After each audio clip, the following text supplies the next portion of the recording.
covered the elementary endings, and we've covered the fundamental ideas in king and pawn endings. We're ready to explore those most difficult of endings in most people's view, the rook and pawn endings. Actually, I believe that rook and pawn endings are not really that hard to understand if you break them up into three major concepts. And you can do this for all endings.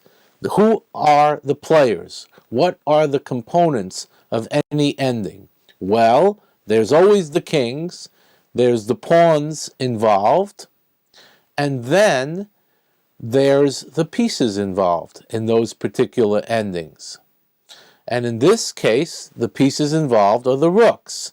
So we look at the relative positions, of course, of the rooks and their activity. We look at the positions of the kings, which king is better positioned and more active. And then we look at the pawn structure, and as a result of the structure, usually follows the mobility of the pawns. It's a misnomer to believe that all rook and pawn endings are drawn, which you've heard sometimes. Not true. Rook and pawn endings can be played very well if you understand and follow these three concepts. Better rook, better king, better pawns leads to resignation. You should always be working towards that pyramid of all three factors: the better rook, better kings, better pawns. Your opponent will know when you have all those features, and that will lead to zugzwang, and that will ultimately usually lead to opponent's resignation. One of the things you don't really want to do is to trade off rook activity for one of the other factors. So you almost always want to build from one factor, if possible, to another factor while keeping an edge in the original factors.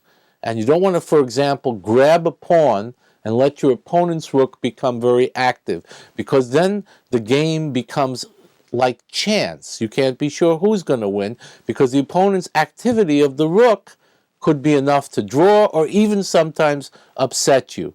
So the best thing to do is to keep things under control. If you have the better rook, work towards the better king. If you have the better king, also make sure you can try to get the better pawns. And through the control, you will be able to accomplish your aims in the ending. Now we're going to look at a number of examples which will illustrate these points.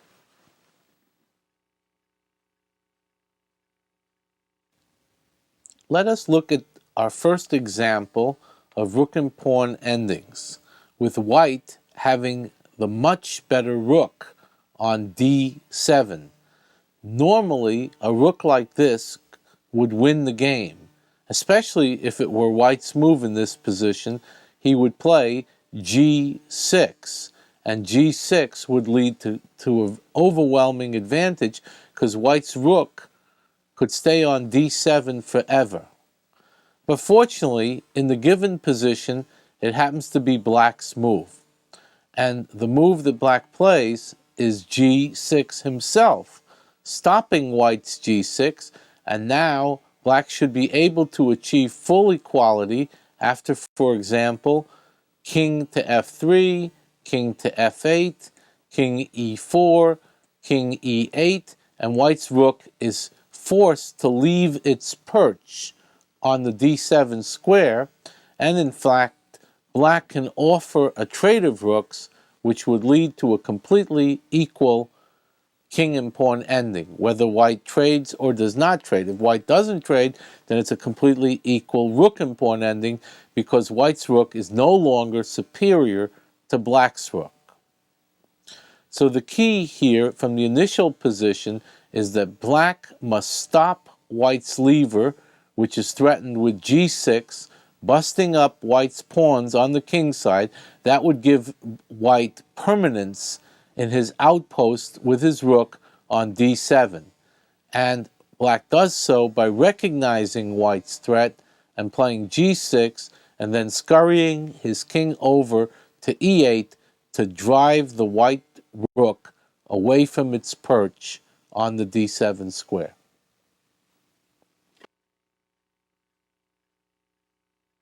Before us, we have a very, very famous rook and pawn ending. It's none other than the great world champion, Emanuel Lasker, world champion from 1894 to 1920, against Akiba Rubinstein, who he himself had a great reputation as one of the finest endgame players around. He's probably the greatest player who never became world champion, and his endgame reputation was first class. This happened in St. Petersburg in 1914, and Lasker is white. It's white to move.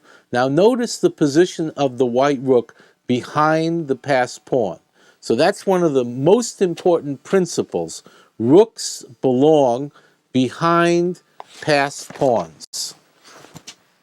And we see that the white rook, we see the white rook is ideally placed behind his passed pawn, the passed pawn on f5. This means that the black rook in front of the pawn will be confined by the pawn, and as the pawn advances, the black rook will have less and less mobility. And this exemplifies the first and very important principle of rook and pawn endings: rook activity, and rooks belong behind passed pawns. They belong behind your own passed pawns, and if you are defending, you also try to defend from behind your opponent's passed pawn. Now, white also has another advantage in this position, and that is that white's pawn on f5 is relatively outside to the rest of the pawns on the board. In other words, it's further away from the other pawns on the board, both the white pawns and the black pawns. And so if black ever is able to capture that pawn, he'll still be far away from his D pawn and his B pawn, and white could often win many king and pawn endings, which could result from this rook and pawn ending. Hence, Lasker played rook to f4.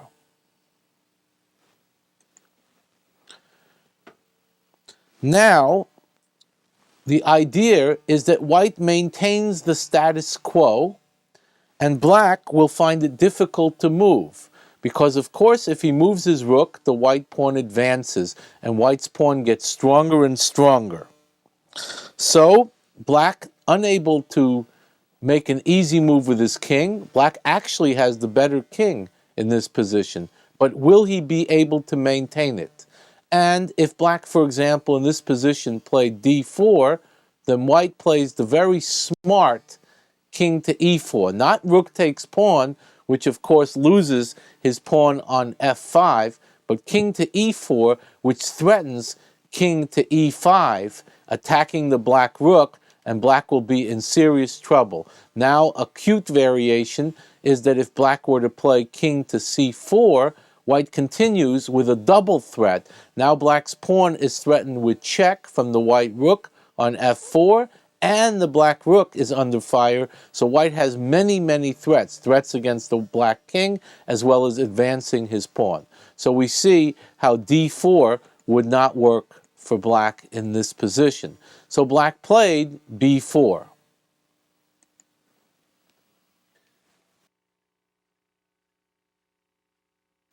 Now Lasker continued with b3, another temporizing move, waiting for black to give ground, and black did give ground here with rook f7.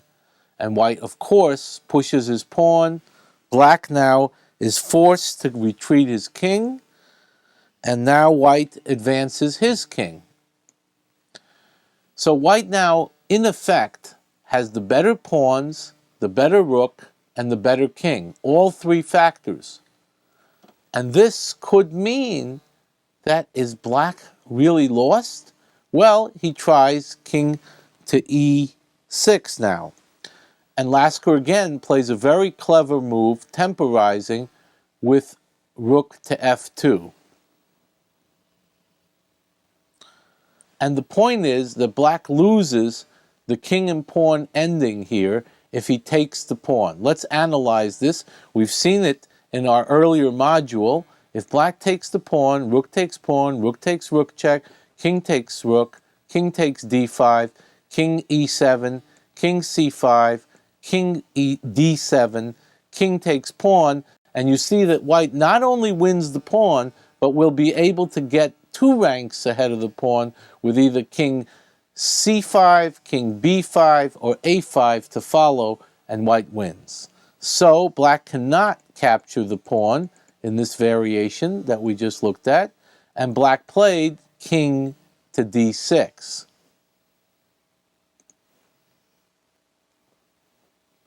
White, Lasker, found yet another beautiful idea, shifting his rook on the second rank with the same motif, that black cannot take the pawn with rook takes f6, because white will play rook to a6 check. And black will lose the subsequent king and pawn ending.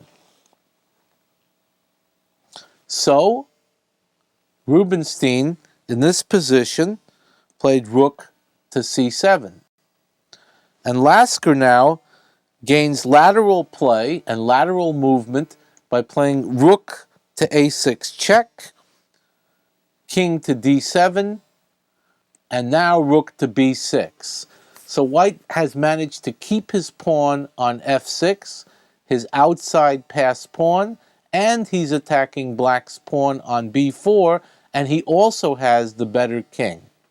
Now there's one more trick that's worth mentioning in this position, because in fact, the world champion and the contender, Rubinstein, had such respect for each other that Rubinstein resigned in this position. Did he have to? A natural move for Rubinstein here was rook to c3.